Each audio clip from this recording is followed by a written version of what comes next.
Hello friends, तो फिर आपके लिए लेके आ गए हैं बीए थर्ड ईयर के पॉलिटी फर्स्ट पेपर का इम्पोर्टेंट क्वेश्चन, जो आपका लॉन्ग क्वेश्चन है।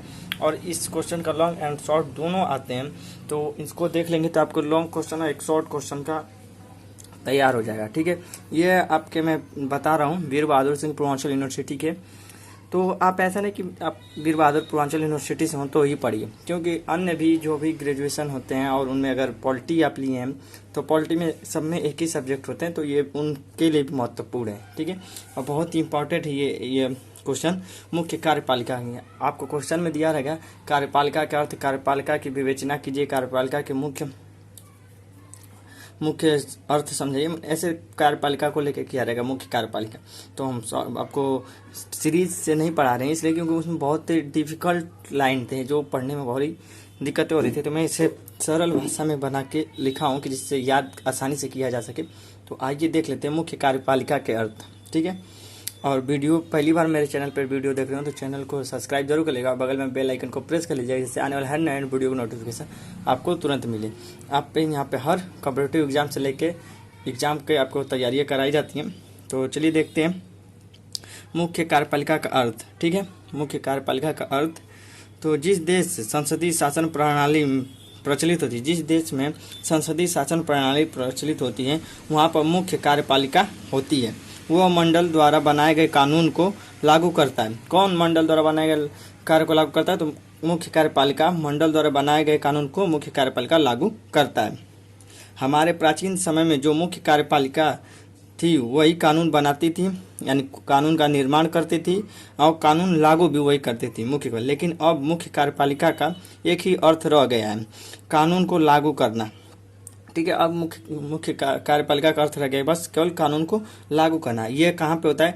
प्रजातांत्रिक देशों में ये होता है, प्रजातांत्रिक देशों में यह लागू होता है मुख्य कार्यपालिका का। ठीक है, अब इसके देख लेते हैं मुख्य कार्यपालिका के प्रकार। ठीक है, मुख्य कार्यपालिका कितने प्रकार हैं?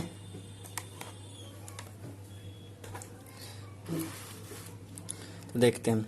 देखिए, मुख्य कार्यपालिका के प्रकार। ठीक है, तो इसमें कई प्रकार होते हैं। पहला, संसदीय तथा अध्यक्षात्मक मुख्य कार्यपालिका, एकल तथा बहुल मुख्य कार्यपालिका, नाम मात्र तथा वास्तविक कार्यपालिका, पैतृक तथा निर्वाचित मुख्य कार्यपालिका, तानाशाह तथा संवैधानिक मुख्य कार्यपालिका, मनोनीत तथा निर्वाचित कार्यपालिका, राजनीतिक तथा स्थायी मुख्य कार्यपालिका।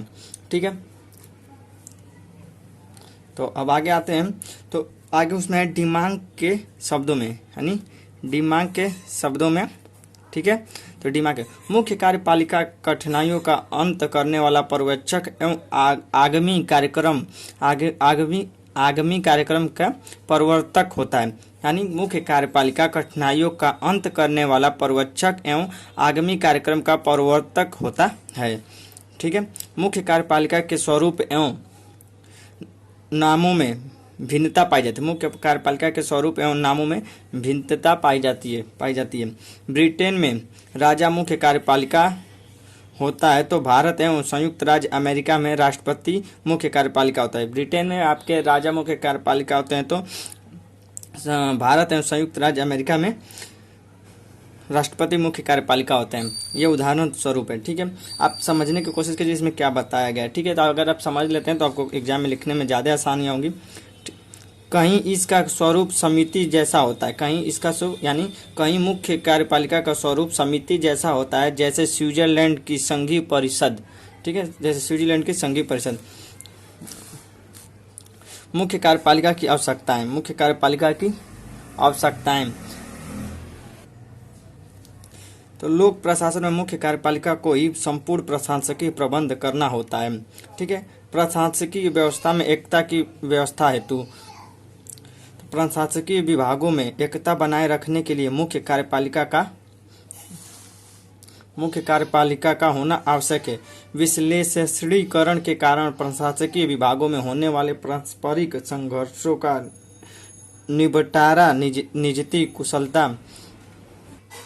निपटारा कुशलता से मुख्य कार्यपालिका कर सकती है। उतनी ही कुशलता से कोई अन्य नहीं कर सकता। जन कल्याण हेतु लोक कल्याण आधुनिक राज्य का लक्ष्य है। यह उत्तरदायित्व लोक प्रशासन का है। लोक प्रशासन यह उत्तरदायित्व मुख्य कार्यपालिका के